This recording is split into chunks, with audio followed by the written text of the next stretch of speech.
안녕하세요. 성령 강림절 8번째 주일 예배에 참여하신 교회 여러분들 모두 환영합니다.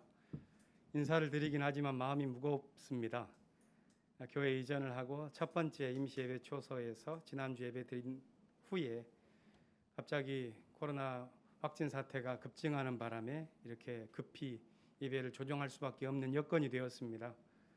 삶이 위축된 듯한 느낌을 우리 모두가 받는 시절입니다.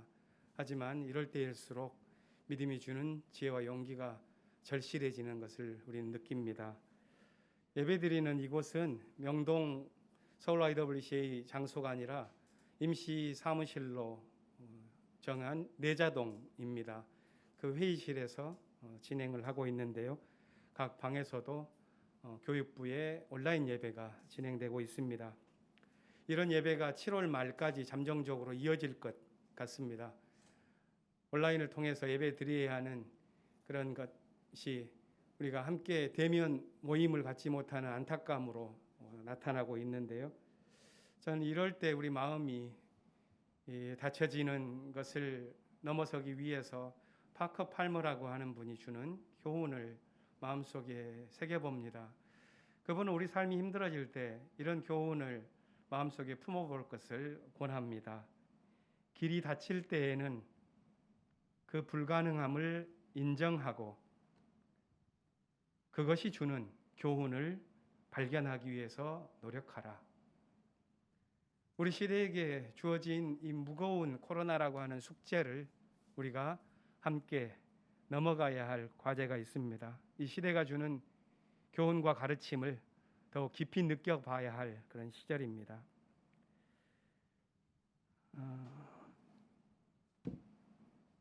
함께 만나지 못하다 보니까 그리움이 또 마음속에 송알송알 맺히는 것을 느낍니다. 우리 각자 처소에서 화면을 통해서 예배에 참여하지만 주님께서 우리 모두의 마음을 이어주시기를 빕니다. 그러면 징소리에 맞추어서 함께 예배를 드리겠습니다. 하나님께서 우리 마음속에 변치 않은 당신의 생명과 정의와 평화의 말씀을 담아주시기를 기원합니다.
하나님께서 무엇을 말씀하시든지 내가 듣겠습니다.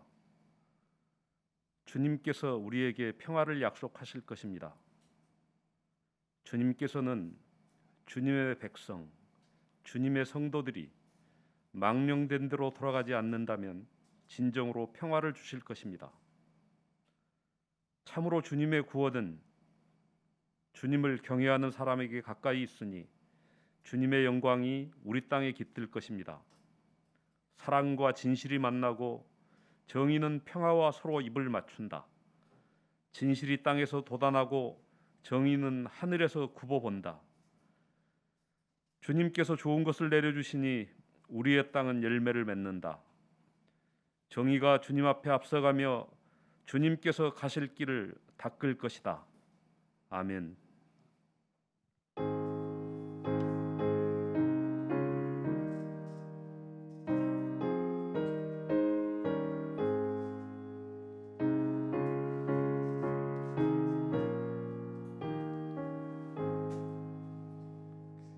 큰 영화로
주님 하신 말씀이면 무슨 말씀일지라도 말씀을 우리들이 섬겨받을 것입니다.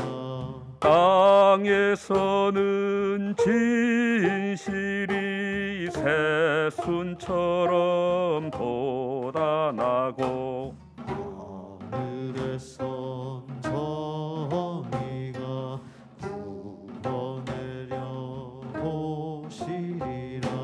정의가 주님 앞을 앞장서서 걸어가고 영화가 그 발자취 뒤따라서 가리로다.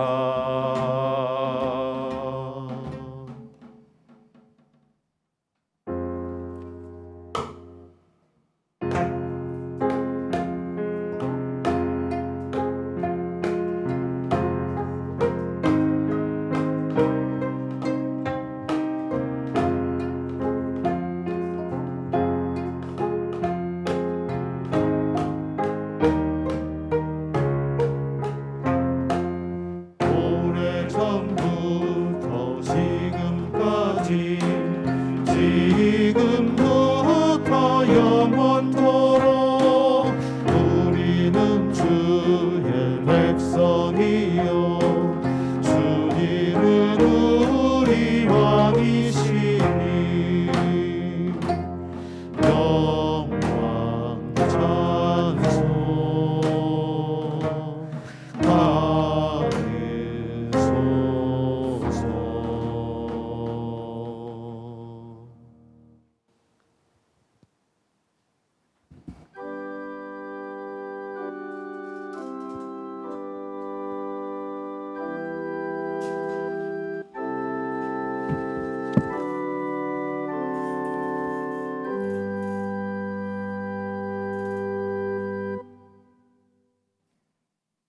하나님, 명동의 향린 예배당을 떠나 두 번째 예배로 이끌어 주심을 감사드립니다. 지난주에는 서울 YWCA 강당에서 예배를 드릴 수 있었지만 오늘은 내수동 사무실에서 제한된 여건에서 예배를 드리게 되었습니다. 비록 전면적인 비대면 예배지만 은혜로운 예배가 될 수 있도록 이끌어 주시옵소서. 코로나가 더욱 심해지고 있습니다. 전 세계적으로 백신을 맞은 사람이 늘고 있지만 그에 맞서는 코로나 또한 여러 번의 변이를 거치면서 더욱 전염성이 강하고 위험한 바이러스로 진화하였습니다. 위기에 먼저 빠져나가려고 일부 나라에서 백신을 독차지하였지만 그런 나라에서도 바이러스가 다시 창궐하는 모습을 보면서 환경을 포함한 모든 위기가 전 지구적이고 모두가 공동의 운명체로 묶여 있음을 다시 한번 자각하게 됩니다. 각 나라들이 전대미문의 위기에 대응하기 위해 엄청난 돈을 푸는 새로운 방법을 시도하였습니다. 이를 통해 위기를 넘기는 데는 어느 정도 성공하고 있지만 새로운 문제가 생겼습니다. 부동산과 주식 등 자산을 소유한 사람에게는 돈이 넘쳐 흘러 벼락부자가 되었지만 자산을 소유하지 못한 많은 일반 서민들은 가뭄에 물이 말라가듯이 돈이 말라가며 더욱 어려운 처지로 몰리고 있습니다. 얼마 전 서울 강서구에서 3명의 가족이 사망했는데 마지막 부탁이 월세 20만 원을 10만 원으로 깎아달라고 하는 것이었다는 기사를 보며 참으로 마음이 아팠습니다. 세계는 코로나 위기와 디지털 혁명의 시대를 맞이하여 많은 일이 컴퓨터와 AI를 활용하는 방향으로 진화되고 비대면화되면서 일자리가 변화되고 있습니다. 이런 변화를 잘 이용하는 사람들도 있지만 변화의 바람에 밀려 힘들게 된 사람들도 많이 양산되고 있습니다. 기술 중심의 비대면 사회가 꼭 비인간적이어야 할 필요는 없습니다. 이런 면에서 이제는 근본적인 변화가 필요합니다. 경제체제를 통해 효율적인 부의 생성과 분배가 불가능하다면 경제 외적인 방법을 통해 부의 분배를 실현해야 합니다. 우리 사회가 새로운 시도를 할 수 있는 결단을 하게 하옵소서. 내년에 있는 대통령 선거가 이런 변화를 시도하는 논의의 장이 될 수 있기를 기원합니다. 향년을 광화문으로 이끌고 계신 하나님, 새 교회를 건축하는 동안 임시 예배당에서 예배를 드리게 되었습니다. 지난주에는 많은 사람들의 헌신을 통해 새로운 곳에서 예배를 잘 마칠 수 있었음에 감사를 드립니다. 인터넷으로 예배가 나가기까지 많은 준비와 수고가 필요합니다. 그 모든 일들을 감당하는 실무팀과 목회팀, 예배의 각 부분을 맡은 모든 교우들에게 힘을 주셔서 이를 감당하는 데 부족함이 없게 하옵소서. 오늘은 건축위원회가 있습니다. 건축 설계를 진행하고 있는데 교회 세부 공간 배치 및 건축 방향에 대해 여러 가지 다양한 요구와 의견을 수렴하고자 합니다. 모든 요구를 수렴할 수 없는 한계가 있음을 서로 이해하고 우리가 가진 조건 속에서 최선의 선택을 할 수 있는 지혜를 건축위원회에 주셔서 새 시대를 준비하는 교회 건물이 될 수 있도록 하옵소서. 우리를 지켜주시는 하나님, 교회의 많은 어르신들이 노안으로 어려움을 겪고 있고 여러 가지 질병으로 수술을 하거나 치료 중에 있는 교우들이 있습니다. 많은 눈물이 있습니다. 누군가의 아버지이거나 아빠이기도 하며 혹은 어머니이고 엄마일 수도 있고 누군가의 딸이거나 아들일 수도 있습니다. 고통을 감당하는 본인과 고통을 나누며 지지하는 모든 이들의 어려움을 당신은 잘 알고 계시오니 위로하여 주시고 치유의 은혜를 내려주시옵시며 치유될 수 없다면 감당하며 살아갈 수 있는 힘과 용기를 주시옵소서. 새로운 곳에서 예배를 준비하는 모든 이들을 기억하여 주시고 오늘 하늘 뜻을 펴는 김현 목사님을 통하여 코로나의 어려움 속에서 살아가는 우리가 힘을 얻고 올바로 살아갈 수 있도록 우리의 마음을 비우니 하나님의 뜻으로 채워주시옵소서. 침묵 속에서 당신의 음성을 기다립니다.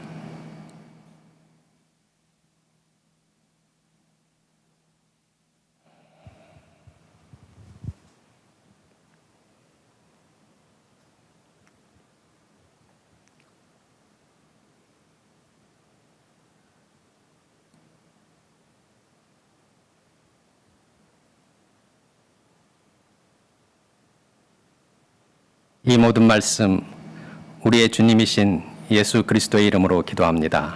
아멘. 평화 이루소서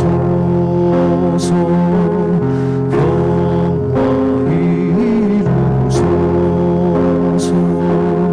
주여 평화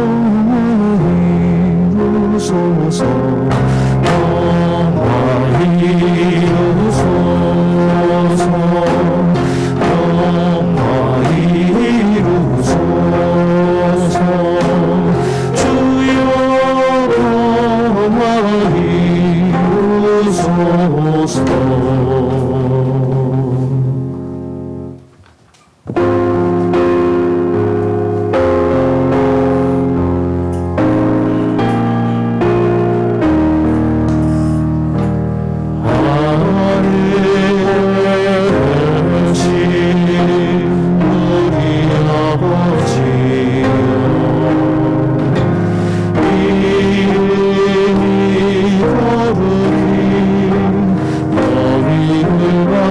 이루어지라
오늘의 하늘 말씀은 제1성서의 사무엘기 하와 제2성서의 에베소서입니다.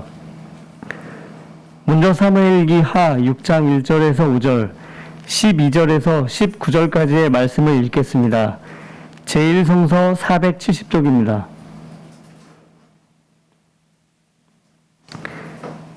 다윗이 다시 이스라엘에서 정병 3만 명을 징집하여서 그들을 모두 이끌고 유다의 바알라로 올라갔다. 거기에서 하나님의 궤를 옮겨올 생각이었다. 그 궤는 그룹들 위에 앉아 계신 만군의 주님의 이름으로 부르는 궤였다. 그들이 언덕 위에 있는 아비나답의 집에서 하나님의 궤를 꺼내서 새 수레에 싣고 나올 때 아비나답의 두 아들 우사와 아히유가 그 새 수레를 몰았다. 그들이 산에 있는 아비나답의 집에서 하나님의 궤를 싣고 나올 때에 아히유는 궤 앞에서 걸었고 다윗과 이스라엘의 모든 가문은 온 힘을 다하여서 잣나무로 만든 온갖 악기와 수금과 검은고를 타며 소구와 꽹과리와 심벌즈를 치면서 주님 앞에서 기뻐하였다. 그리하여 다윗은 기쁜 마음으로 가서 하나님의 궤를 오벳에돔의 집에서 다윗 성으로 가지고 올라왔다. 궤를 옮길 때에 그는 큰 축제를 벌였다. 다윗은 주님의 궤를 맨 사람들이 6걸음을 옮겼을 때 행렬을 멈추게 하고 소와 살진 양을 제물로 잡아서 바쳤다. 그리고 다윗은 모시로 만든 에봇만을 걸치고 주님 앞에서 온 힘을 다하여 힘차게 춤을 추었다. 다윗과 온 이스라엘 가문은 환호성을 울리고 나팔 소리가 우렁찬 가운데 주님의 궤를 옮겨왔다. 주님의 궤가 다윗성으로 들어올 때에 사울의 딸 미갈이 창밖을 내다보다가 다윗 왕이 주님 앞에서 뛰면서 춤을 추는 것을 보고 마음속으로 그를 업신여겼다. 그들이 주님의 궤를 들어다가 다윗이 궤를 두려고 쳐놓은 장막 안 제자리에 옮겨 놨을 때에 다윗이 주님 앞에 번제와 화목제를 드렸다. 다윗은 번제와 화목제를 드리고 나서 만군의 주님의 이름으로 백성에게 복을 빌어주고 그곳에 모인 온 이스라엘 백성에게 남녀를 가리지 않고 각 사람에게 빵 한 덩이와 고기 한 점과 건포도 과자 한 개씩을 나누어 주었다. 그런 다음에 온 백성이 각각 자기들의 집으로 돌아갔다. 이어서 제2성서의 에베소서 1장 3절에서 14절 말씀을 읽겠습니다. 제2성서 330쪽입니다.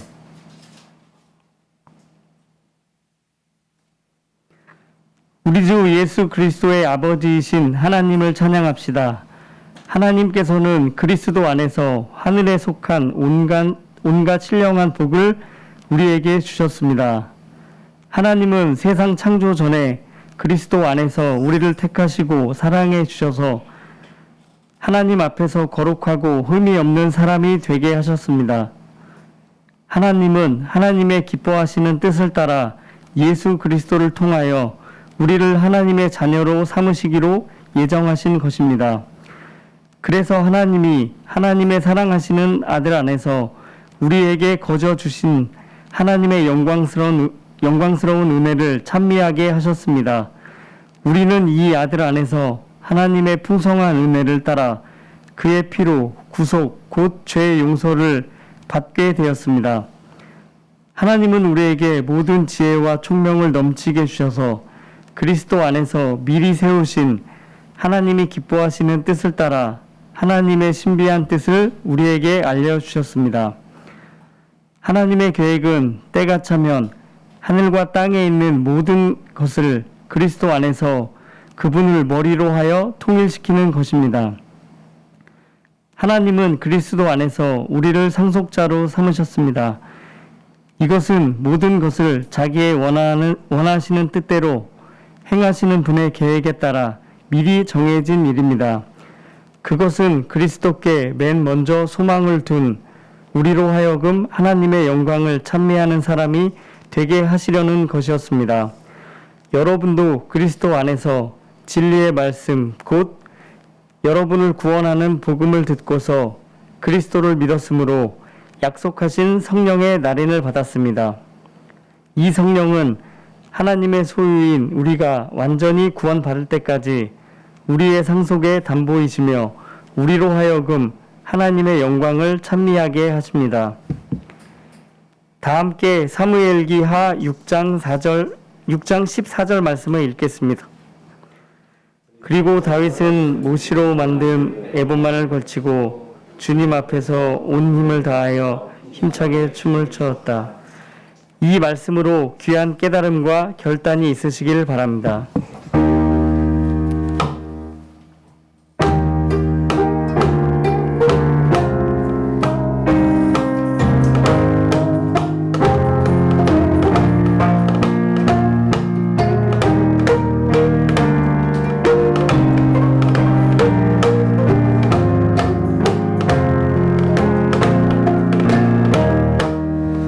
예수님 진이 제자를 가르치셨듯이 이 시간 당신의 말씀으로 우리를 깨우치소서.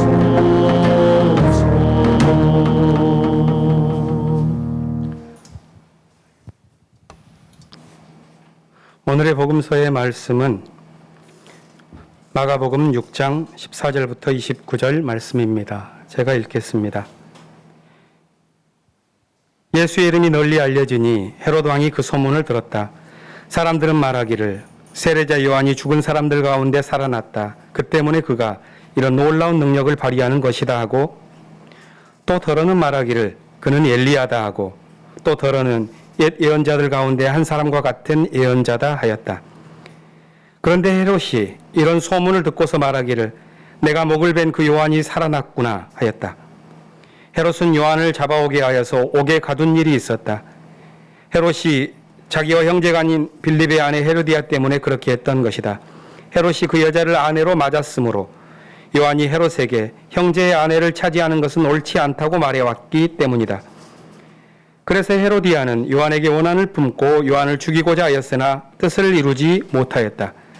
그것은 헤롯이 요한을 의롭고 성스러운 사람으로 알고 그를 두려워하며 보호해 주었고, 또 그의 말을 들으면 몹시 괴로워하면서도 오히려 달게 들었기 때문이다.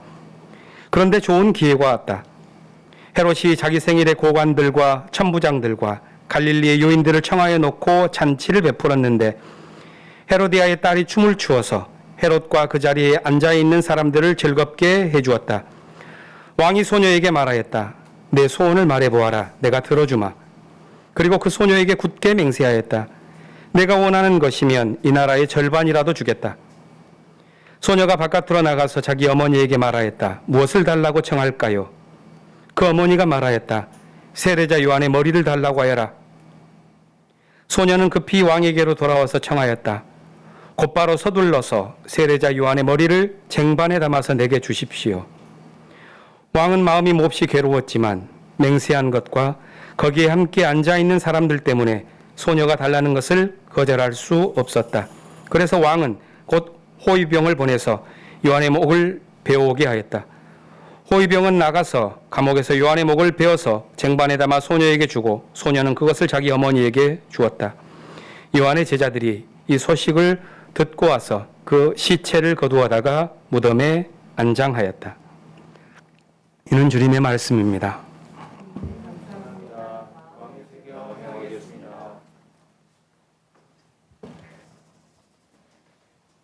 작은 공간에서 하니까 동선이 좀 짧네요.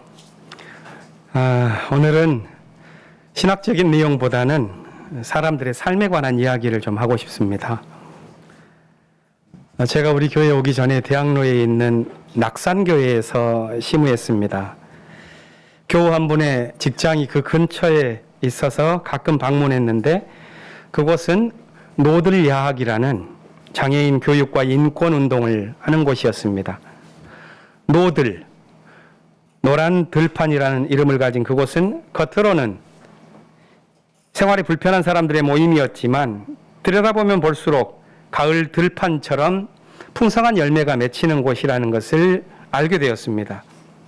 그런 느낌을 주는 이유 가운데 하나가 노들야 교장으로 계시는 박경성님 때문이었을 것이라고 생각합니다. 그분 역시 걷지 못하는 장애를 갖고 휠체어를 타는 분입니다. 대학 시절 행글라이딩 사고로 인해서 장애를 얻고 그 충격과 상실감으로 약 5년 동안 칩거하기도 했다고 하죠. 그러다가 노들야학을 만나서 활동하고 절망을 딛고 일어서는 경험을 하면서 그런 자기 경험을 담은 책을 냈습니다. 그 책의 제목은 지금이 나는 더 행복하다라는 제목입니다. 무엇이 행복하다는 말일까요? 그는 자신의 별명을 어깨꿈이라고 말합니다. 어차피 깨진 꿈이라는 뜻입니다. 책에서 솔직한 심정을 표현한 그는 장애를 안고 평생을 살기보다는 정상인으로서 하루를 사는 것이 낫다고 고백합니다. 하지만 그는 자신의 인생의 꿈이 처절하게 깨진 뒤에 그 절망의 밑바닥에서 치고 올라오는 힘이 있음을 느꼈고 그것을 어둠 속에서 깊이 경험했다고 고백합니다. 그래서 그런 경험을 다루는 일부가 끝나는 곳에서 다음과 같은 멕시코 원주민의 말을 인용합니다.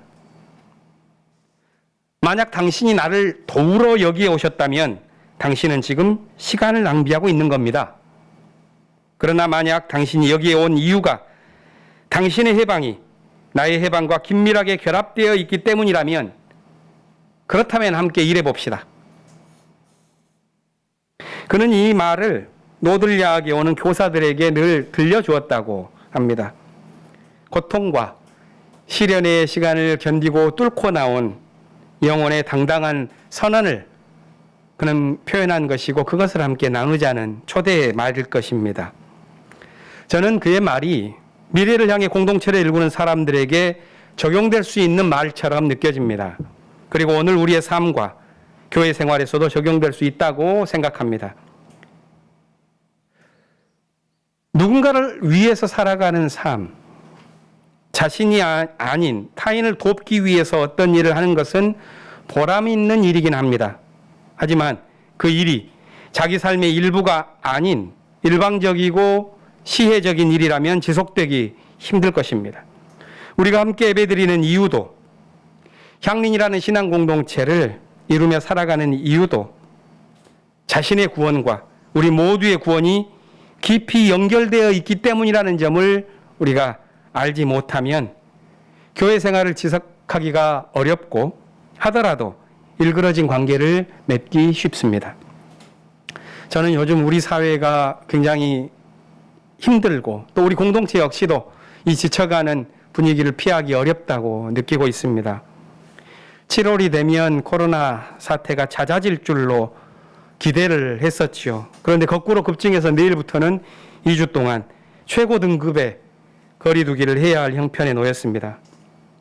또 지난 2달간은 교회 이전과 관련된 고단함이 우리 공동체 여기저기에 누적되어 있습니다.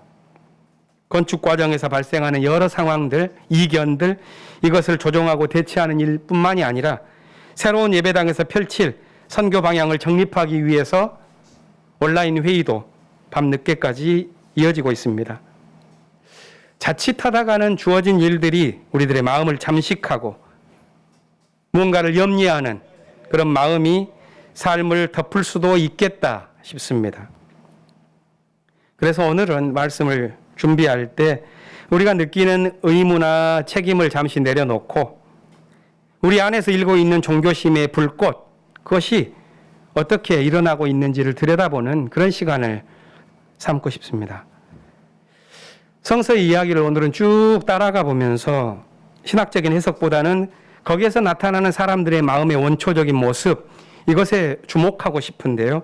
이야기의 초점을 모으기 위해서 복음서의 이야기는 오늘 다루지 않고 제1성서의 다윗의 이야기를 중심으로 살펴보고자 합니다. 오늘 제1성서의 본문 사무엘 하서 6장은 다윗이 법궤를 옮겨오는 사건과 관련된 이야기입니다. 법궤는 모세의 10계명이 기록된 돌판을 넣기 위해서 제작된 것입니다. 가로 세로가 60cm, 길이가 한 1m쯤 되는 상자인데요. 이 궤는 광야에서 이스라엘 백성이 40년간 유랑할 때 대열의 맨 앞에서 제사장이나 레위 사람들이 메고서 이동했다고 합니다. 함부로 열어볼 수 없는 거룩한 이 법궤는 하나님의 말씀을 담은 성물이요, 또 백성들을 보호하는 신의 능력이 나오는 발원지로 여겨졌습니다. 광야 생활이 모두 끝난 다음에 가나안에 정착한 후에 법궤는 주로 중앙 성소에 모셔졌습니다. 때로는 베델에, 때로는 실로에 있었습니다. 그런데 이런 기간이 200년 가까이 흐르면서 법궤는 사람들의 기억에서 차츰차츰 멀어져 가는 것입니다. 이런 사라진 법궤 이야기가 다시 시작되는 것은 사무엘상 4장입니다. 여기서부터 몇 장에 걸쳐서 법궤를 둘러싼 이야기들이 전개되는데 그 이야기를 먼저 살펴보는 것이 재미있습니다. 그때는 기원전 11세기경이죠. 이스라엘 민족은 가나안에서 부족 동맹을 평등하게 맺고 있었습니다. 그런데 옆 나라들은 왕조를 세우고 철제 무기로 무장하고 이렇게 공격적인 모습을 취하고 있었습니다. 특히 그 가운데 블레셋은 늘 위협적인 존재였는데 한 번은 블레셋이 쳐들어와서 전투를 벌였고 이스라엘 동맹군은 맞서 싸웠지만 4,000명이나 전사하고 패배하는 그런 상황이 되었습니다. 그들은 돌아와서 생각하죠. 우리가 왜 블레셋에게 이렇게 패배했을까?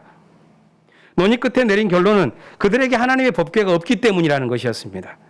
그래서 법궤만 모셔오면 이길 수 있을 것으로 생각한 그들은 실로에 올라가서 법궤를 가져왔습니다. 이제 사기가 오를 대로 오른 이스라엘군이 함성을 지르면서 몰려드니까 블레셋 군대가 오히려 두려워하면서 죽을 힘을 다해서 버텼습니다. 그런데 이 두 번째 전투 역시 블레셋의 승리로 끝납니다. 이번에는 이스라엘이 더욱 크게 져서 3만 명이 전사하게 되었고 심지어 법궤마저도 빼앗기게 되었습니다. 이 패배로 인해서 이스라엘은 커다란 충격에 빠지게 되죠.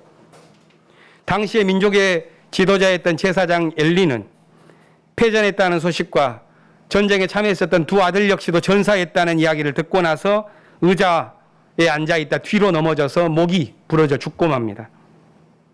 임신했었던 그의 며느리는 출산 중에 죽으면서 아들에게 이름을 남기고 떠났는데 그 아이의 이름이 아가봇입니다. 이스라엘에서 하나님의 영광이 떠났다 하는 뜻입니다. 이 이야기들은 이스라엘의 충격을 대변하죠. 싸움을 진 데다가 법궤까지 빼앗겼으니 이제 하나님의 영광은 삶에서 모두 사라졌다고 느끼게 된 것입니다. 반대로 블레셋 진영은 어땠을까요? 기쁨에 차 있겠죠. 그들은 이스라엘의 상징인 법궤를 자신들의 신전의 전리품으로 바쳤습니다. 모든 게 끝난 것처럼 승리로 마무리된 것처럼 보였는데 그런데 법궤 이야기는 여기서 끝나지 않고 재미있게 더 이어집니다. 블레셋의 신 다곤의 신전에 법궤를 두고 아침에 일어나 보니까 이게 웬일입니까? 그만 다곤 신상이 법궤 앞에 엎어져서 땅바닥에 얼굴을 박고 있는 것 아닙니까? 그래서 다시 세워두었더니 그 다음 날에는 머리와 팔다리가 부러져서 이리저리 나뒹굴고 몸통만 댕그러니 서 있는 것입니다. 게다가 신전이 있던 그 도시 아나도시라는 곳의 시민들이 이유도 없이 난데없는 재앙으로 죽어가는 것이죠. 그래서 이래서는 안 되겠다 싶어서 이 사람들은 법궤를 다른 지역으로 옮겼습니다. 그랬더니 그 지역 사람들이 죽고 또 다른 곳으로 옮기려고 그랬더니 그 사람들은 아니 우리마저 죽일 생각이냐 하면서 노발대발합니다. 이러는 사이에 7달이 흘러갔습니다. 어려움은 멈추지 않았고 블레셋 사람들은 이 문제를 해결하기 위해서 점쟁이를 불러서 논의한 끝에 결론은 다시 되돌려 보내자. 그냥 보내는 것이 아니라 금으로 만든 제물까지 곁들여서 함께 보내자. 이런 결론에 도달하게 되었습니다. 그런데 사람들 마음이 참 오묘합니다. 막상 그렇게 결론을 짓고 나니까 마음에 의심이 드는 거죠. 내가 당했던 고통이 정말 저 법궤 때문일까? 우연했었던 것, 그런 이유 없이 그렇게 벌어진 것은 아닐까 하는 생각이 든 것입니다. 그래서 한 가지 실험을 해보기로 했습니다. 수레를 만들고 그 위에 법궤를 싣고 그걸 끄는 소가 어디로 가는지를 보자는 것입니다. 만약 법궤가 원래 있었던 벳세메스라는 곳을 향해서 소가 간다면 그건 아마 자신들이 당했던 재앙은 바로 이 법궤 때문이라고 말할 수 있겠다는 결론이었습니다. 벳세메스는 예루살렘 남쪽 바로 밑에 있는 유대 땅입니다. 신기하게도 소들은 좌우를 돌아보지 않고 법궤가 있던 벳세메스를 향하여 똑바로 나아가는 것입니다. 그걸 본 블레셋 사람들은 두려움에 사로잡혔겠지요. 그렇다면 벳세메스에 있는 사람들은 어떻게 해야 합니까? 그들은 법궤가 오는 것을 들에서 일하다가 보고서 곧바로 그 수레를 쪼개서 장작을 삼고 소를 그 위에 얹어서 번제물로 하나님께 제사를 드립니다. 그런데 그 가운데 궁금해서 그 법궤를 들여다본 사람이 있었는데 그들은 모두 다 떼죽음을 당하고 말았습니다. 성서는 여기서 사람을 좀 과장합니다. 5만 7천 명이나 되는 사람이 그걸 들여다보고 죽었다고 말을 하는데요. 아무튼 법궤는 결국 아비나답이라고 하는 이름 없는 사람에 머물게 됩니다. 법궤에 얽힌 이 이야기들은 고대 이스라엘에 얽힌 민담들입니다. 이 이야기는 하나님과 사람들 사이에서 일어나는 바람과 이해관계, 또 팽팽한 긴장감을 갖고서 여러 가지 교훈을 전하는데 그 가운데 두 가지만 우리가 함께 생각해 볼 수가 있습니다. 하나는 이 이야기를 쭉 읽다 보면 우리 마음속에 이런 생각이 듭니다. 신앙을 수단으로 삼고 사는 삶은 옳지 않다 하는 성서의 경고입니다. 법궤를 전쟁에 활용하려고 했던 사람들의 의도는 저 이야기를 훑어보건대 이루어지지 않았죠. 그들은 블레셋과의 전투에서 패배하고 나서야 잊고 지냈던 법궤를 찾아 나섰고, 그러나 그 법궤를 갖고 왔다 하더라도 전쟁에 승리하지 못했습니다. 광야에서의 법궤는 민족의 중심이었고 공동체와 하나였습니다. 이동 중에 법궤가 서면 거기에 행진을 멈추고 다시 법궤가 행진하면 일어나서 움직였습니다. 법궤의 행방이 하나님의 뜻이고 따라서 거룩한 물건은 만져볼 수도 볼 수도 없는 하나님에게 속한 것으로 그들은 이해했습니다. 그런데 광야 생활을 마치고 나서 그들은 이 삶을 잃어버린 겁니다. 더욱 큰 문제는 그걸 잊어버린 것만이 아니라 법궤를 통해서 하나님의 뜻을 알려고 하기보다 법궤를 이용해서 자신들의 목적을 달성하려는 생각을 하게 된 것입니다. 이렇게 앞과 뒤가 바뀌었기 때문에 블레셋과의 전투에서도 참패를 당했고, 이 사건은 성서에 기록되어진 하나님께 승리하기를 빌었지만 전쟁에서 패배한 것으로 기록된 유일한 이야기입니다. 다른 하나의 교훈은 하나님을 자신의 것으로 소유할 수 없다는 그들의 깨달음이 여기에 반영되어 있다는 것입니다. 블레셋 사람들은 법궤를 전리품으로 가져갔지만 하나님은 그것이 블레셋의 포로가 되었다는 의미는 아니라고 성서는 말합니다. 법궤가 블레셋 사람들의 손에 있다고 해도 그들은 하나님을 마음대로 할 수 없었습니다. 벳세메스 사람들이 나중에 법궤를 들여다보고 죽게 된 건 역시도 좀 비극적인 이야기이지만 하나님의 영역은 사람들에 의해서 결코 침범되어서는 안 된다 하는 성서의 경고가 담겨 있습니다. 이렇게 엄중한 교훈을 담은 법궤의 이야기가 수많은 민담들과 함께 어우러지면서 역사가 되고 그들의 이야기에 전승이 되면서 사람들에게 이어져 내려갔습니다. 이렇게 중단된 법궤의 이야기가 오늘 본문 사무엘하 6장에서 다시 시작됩니다. 다윗은 오랫동안 잊고 지낸 법궤를 기억해내고 다시 모셔오려고 함으로써 이야기가 이어집니다. 다윗의 이야기를 이해하기 위해서는 법궤를 가져오려고 했던 그의 의도를 주목할 필요가 있습니다. 다윗은 왜 법궤를 가져오려고 했을까? 이때의 다윗은 죄악돌 5개로 골리앗에 맞선 푸르른 소년이 아닙니다. 사울에게 쫓기며 이리저리 도망다니던 방랑자도 아닙니다. 오늘 본문 1절을 보면 다윗이 정병 3만 명을 이끌고 법궤가 있는 곳으로 올라갔다고 합니다. 그는 이미 블레셋을 정복한 승리자요, 이스라엘의 확고부동한 왕이 되었습니다. 북쪽에 있는 이스라엘 모든 지파를 흡수했고 시온 도성을 점령해서 수도로 삼고 왕조의 기틀을 마련했습니다. 그는 부러울 것이 없는 사람이었습니다. 힘없던 시절에 빼앗긴 아내 미갈도 되찾아왔습니다. 그런데 그에게 다만 한 가지, 자기가 이룬 그 모든 업적 위에 꼭 한 가지가 필요했습니다. 하나님의 법궤를 모셔온다면 모양새가 완벽하게 갖춰질 것 같았습니다. 자신의 왕궁 옆에 성전을 짓고 그 성전의 가운데 법궤를 안치해 두면 1차적으로는 정통성이 확립되고 또한 법궤의 신통한 힘도 활용할 수 있지 않겠나 하는 그런 일거양득의 생각이 마음속에 들었을 것입니다. 다윗이 법궤를 옮겨와서 성전을 지으려고 했던 이 생각이 순수하지만은 않았다는 증거가 우리가 읽은 본문 뒤쪽 7장에 보면 나옵니다.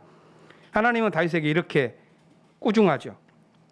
나 주가 말한다. 내가 살 집을 감히 내가 지으려고 하느냐? 목동인 너를 데려다 이스라엘의 통치자로 삼은 건 바로 나다.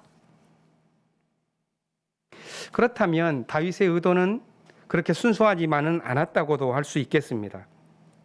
오늘 본문 5절을 보면 다윗이 온갖 악기를 타면서 법궤를 모셔오지만 모든 일이 순탄하게 진행되지 않습니다. 성서 일과에서 빠져서 읽지 않은 대목을 보면 이런 에피소드가 있습니다. 법궤를 진 소들이 뛰는 바람에 법궤가 떨어지려고 합니다. 그때 한 사람이 그것을 떨어지지 않게 붙잡으려고 손을 내밀니까 그 손이 법궤에 닿는 즉시 그가 죽게 됩니다. 그걸 본 다윗이 무서워서 아니 이래서야 어떻게 하나님의 궤를 옮길 수가 있겠느냐 이렇게 한탄합니다. 그것은 왕국의 정통성을 세우려고 했었던 그의 의도가 좌절된 것을 의미한다고도 하겠습니다. 그 이후에 법궤는 블레셋 사람의 집에서 석 달간 있게 됩니다. 다윗은 다시 법궤를 모셔올 생각을 합니다. 하지만 이번에는 그가 했던 지난날의 잘못들, 자신의 목적을 위해서 하나님을 이용하려고 했던 잘못을 다시 범하지 않으려고 하는 깨달음이 있었을 것이고 그것이 자신의 행위에서 반영되어진 온갖 정성의 모습이 성서에 나타납니다. 궤를 맨 사람이 6걸음을 옮겼을 때 행렬을 멈추고 거기에서 소와 양을 제물로 잡아서 바칩니다. 실로 정성을 다 기울인 모습입니다. 왕의 권위를 상징한 옷은 다 벗어버리고 하나님 앞에 나설 때 입을 수 있는 거룩한 옷, 모시로 입은 에봇을 입고 주님 앞에서 온 힘을 다해서 힘차게 춤을 추었다고 말합니다. 정성을 다해서 힘찬 춤을 추고 있는 이 다윗, 소매가 없는 겉옷만 입고 벌거벗은 채 춤을 추는 이 다윗, 그의 모습을 사람들은 이해할 수가 없었습니다. 아내 미갈조차도 다윗을 비웃고 업신여겼죠. 20절을 보면 미갈은 이렇게 말합니다. 건달패들이 맨살을 드러내고 춤추듯이 신하들의 아내가 보는 앞에서 몸을 드러내고 춤을 추다니 임금의 채통이 어찌 되겠습니까?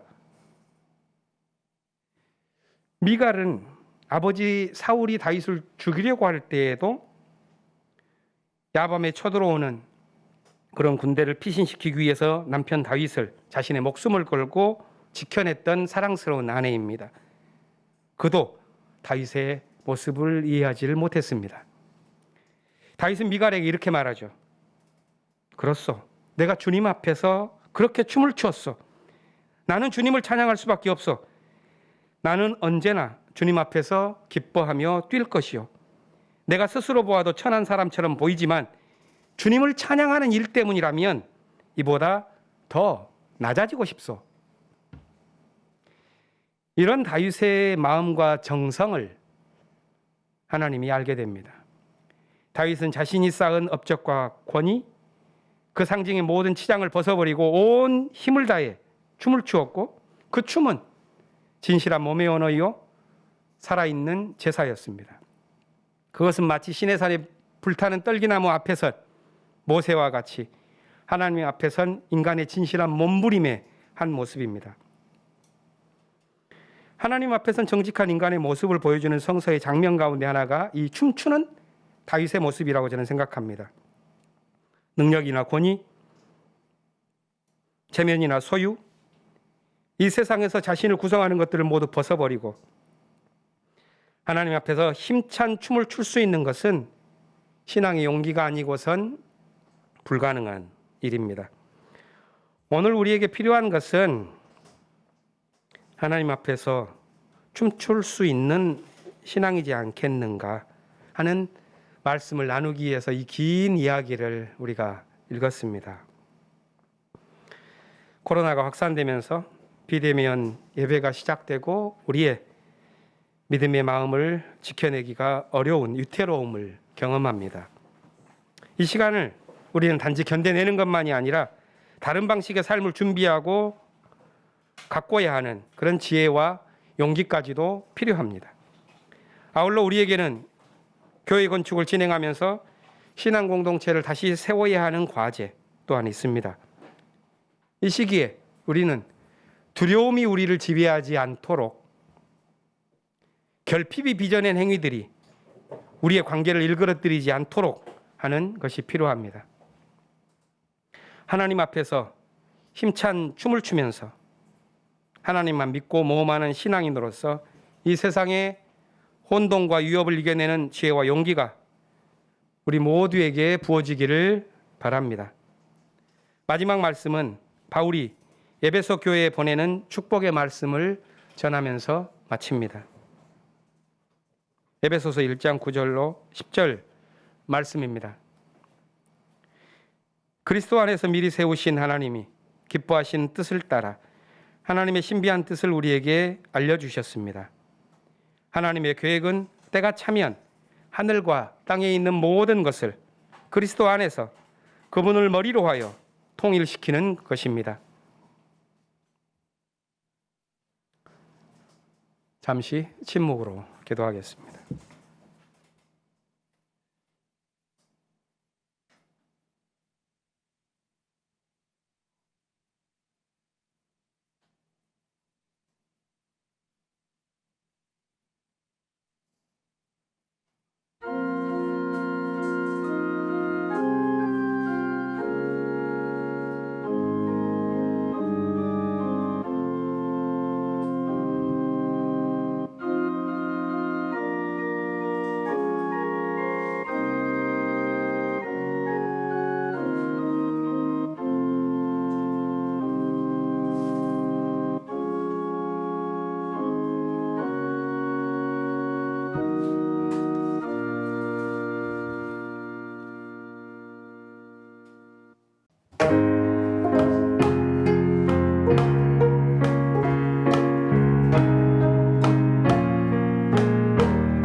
모든 것이 주께로부터 왔사오니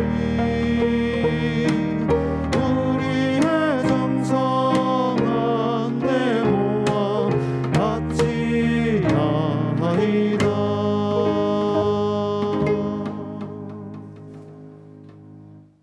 하느님, 우리 향린을 세우시고 늘 지켜주시며 함께 하시니 감사합니다. 코로나의 영향이 길어지고 어려운 가운데서도 함께 모여 예배하게 하시니 감사합니다.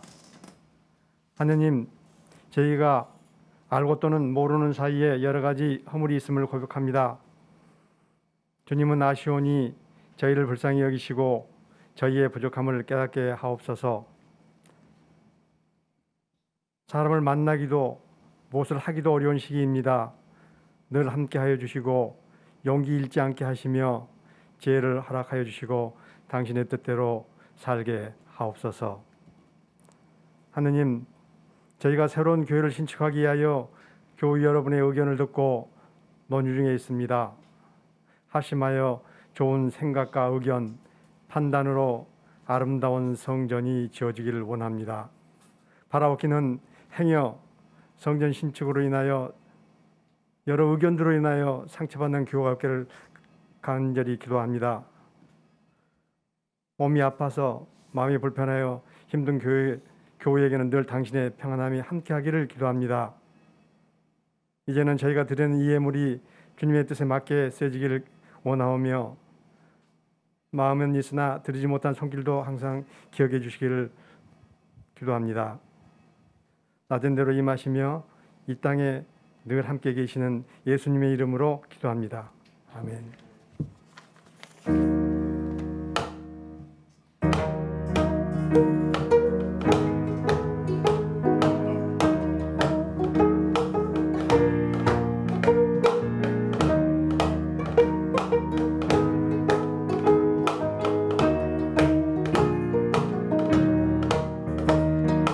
하나님 뜻대로 이 세상 창조하시고 우리의 평화 약속하신 주, 자유와 평화와 사랑의 꿈을 위해서 우리는 모두 기도합니다. 이 세상 모두가 사랑의 마음이라면 우리는 모두 행복하겠네. 이 세상 모두가 사랑과 평화뿐이면 우리는 기뻐 노래하겠네. 허야 허야 디야 허야 허야 디야 허기야 디야 허야 디야 차 허야 허야 디야 해방을 위해 우리 모두 예수의 길을 걷게 하소서. 하나님 당신의 정의와 사랑 평화는 우리의 가슴 일렁입니다. 배려라 담비야 사랑의 꿈을 위해서 우리의 가슴 터져 붙도록. 이 세상 모두가 정의의 마음이라면 우리는 모두 행복하겠네. 이 세상 모두가 믿음과 소망이라면 우리는 기뻐 노래하겠네. 허야 허야 디야 허야 허야 디야 허기야 디야 허야 디야 차 허야 허야 디야 해방을 위해 우리 모두 예수의 길을 걷게 하소서.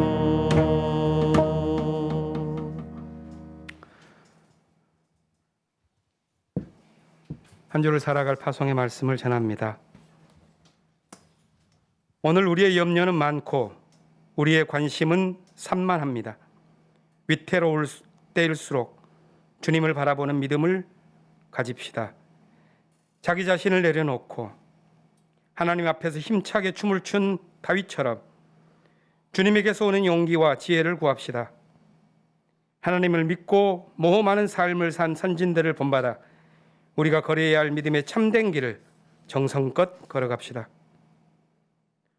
함께 축복의 기도를 나누겠습니다. 주 예수 그리스도의 은총과 하나님의 사랑과 성령께서 이루어 주시는 친교가 우리 가운데 영원토록 함께 있기를 주님의 이름으로 축원합니다. 아멘.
마쳤습니다.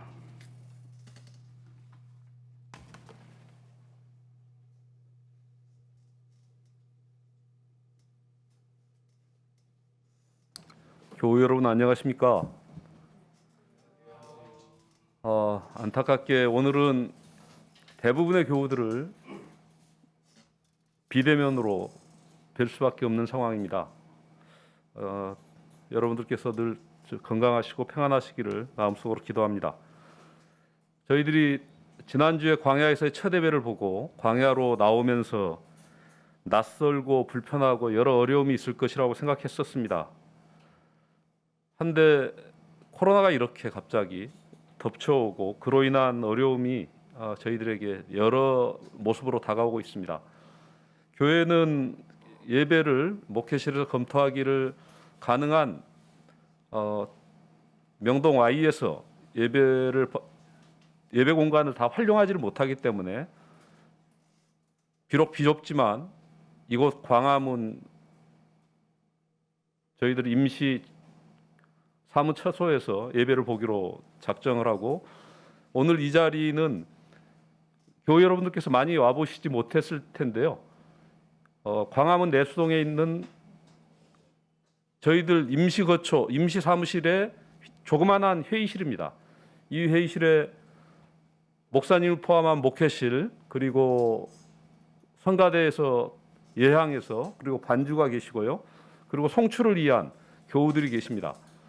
밖에는 이 예배 순서에 오늘 예배 순서에 함께하신 목회기도 담당자나 감사기도 담당자, 성서 봉독 담당자들이 밖에 계십니다.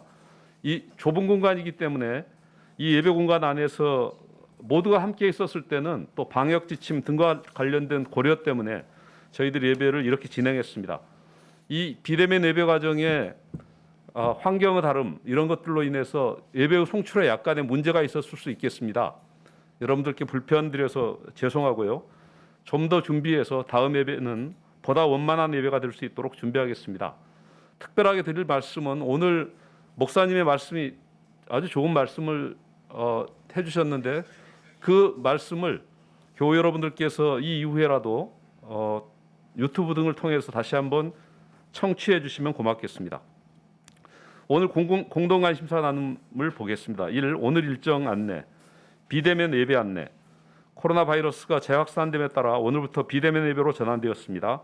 함께 모이는 그날까지 주님께서 교우들의 삶을 지켜주시길 빕니다. 2. 건축위원회 오후 1시 30분 이곳 내자동 사무실에서 온라인 오프라인 병행해서 신축 예배당 공간 배치 조정안을 검토하는 건축위원회를 진행하도록 하겠습니다. 청신 임시총회가 오후 5시에 있고요. 들녘농산물 판매와 관련해서 백미, 현미, 보리쌀 주문을 받는데요. 쌀은 약 200kg 정도 남아 있습니다.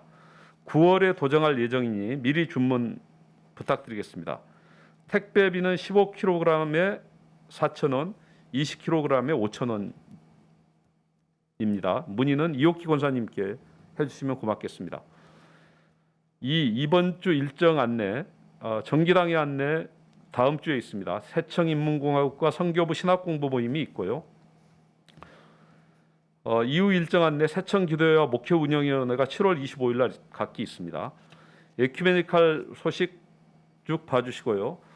그중에 서울 퀴어문화축제가 7월 18일까지 진행됩니다. 서울 퀴어문화축제 웹사이트 참고하여 주시면 고맙겠습니다. 남북 철도 있기 한반도 평화대 행진이 계속 진행되어 왔었는데요.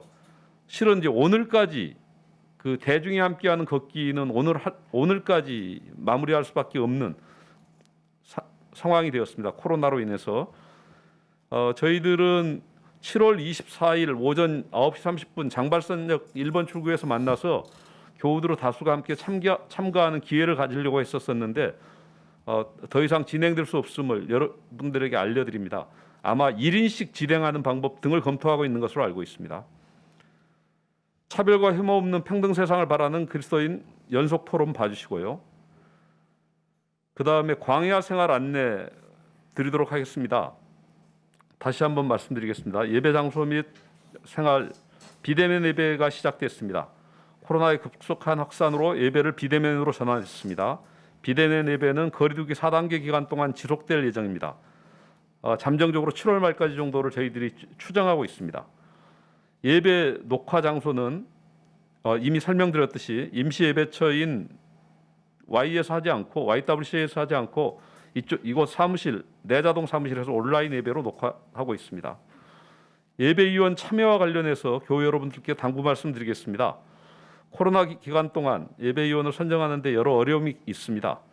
사실 집안에 몸이 불편하신 분들이 계시거나 아니면 어른들을 모시고 계신 분들은 예배위원으로 참여할 때 마음의 부담들이 있으실 수 있습니다. 그렇지만 그렇지 않으신 분들은 재직들은 목회실 요청에 특별하게 재직들이 적극적으로 협력해 주실 것을 요청드립니다. 건축 관련 상황과 기도를 요청드립니다. 오늘은 신축 예배당의 공간 배치 조정안을 검토하는 건축위원회 회의가 있습니다.